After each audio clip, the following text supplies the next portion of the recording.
Proverbe chapitre 3.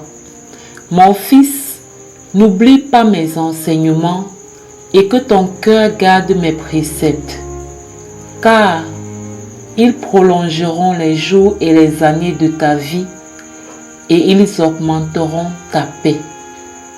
Que la bonté et la fidélité ne t'abandonnent pas. Lis-les à ton cou, écris-les sur la table de ton cœur. Tu acquerras ainsi de la grâce et une raison saine aux yeux de Dieu et des hommes. Confie-toi en l'Éternel de tout ton cœur et ne t'appuie pas sur ta sagesse. Reconnais-le dans toutes tes voies et il aplanira tes sentiers. Ne sois point sage à tes propres yeux. Crains l'Éternel et détourne-toi du mal.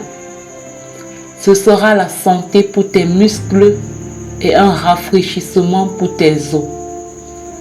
Honore l'Éternel avec tes biens et avec les prémices de tout ton revenu. Alors tes greniers seront remplis d'abondance et tes cuves regorgeront de moût. Mon fils, ne méprise pas la correction de l'Éternel et ne t'effraie point de ses châtiments, car l'Éternel châtie celui qu'il aime comme un père l'enfant qu'il chérit.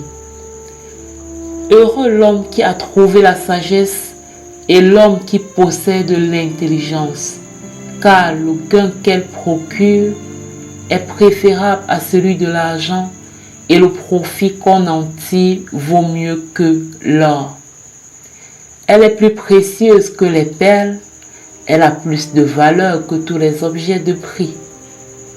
Dans sa droite est une longue vie, dans sa gauche la richesse et la gloire. Ses voies sont des voies agréables et tous ses sentiers sont paisibles. Elle est un arbre de vie pour ceux qui la saisissent et ceux qui la possèdent sont heureux. C'est par la sagesse que l'Éternel a fondé la terre, c'est par l'intelligence qu'il a affermi les cieux. C'est par sa science que les abîmes se sont ouverts et que les nuages distillent la rosée. Mon fils, que ces enseignements ne s'éloignent pas de tes yeux, garde la sagesse et la réflexion. Elles seront la vie de ton âme et l'ornement de ton cou. Alors tu marcheras avec assurance dans ton chemin et ton pied ne heurtera pas. Si tu te couches, tu seras sans crainte et quand tu seras couché, ton sommeil sera doux. Ne redoute ni une terreur soudaine, ni une attaque de la part des méchants. Car l'Éternel sera ton assurance et il préservera ton pied de toute embûche. Ne refuse pas un bienfait à celui qui y a droit quand tu as le pouvoir de l'accorder. Ne dis pas à ton prochain, va et reviens, demain je donnerai quand tu as de quoi donner. Ne médite pas le mal contre ton prochain lorsqu'il demeure tranquillement près de toi. Ne conteste pas sans motif avec quelqu'un lorsqu'il ne t'a point fait de mal. Ne porte pas envie à l'homme violent et ne choisis aucune de ses voies.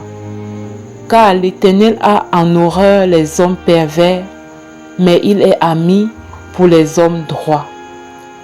La malédiction de l'Éternel est dans la maison du méchant, mais il bénit la demeure des justes.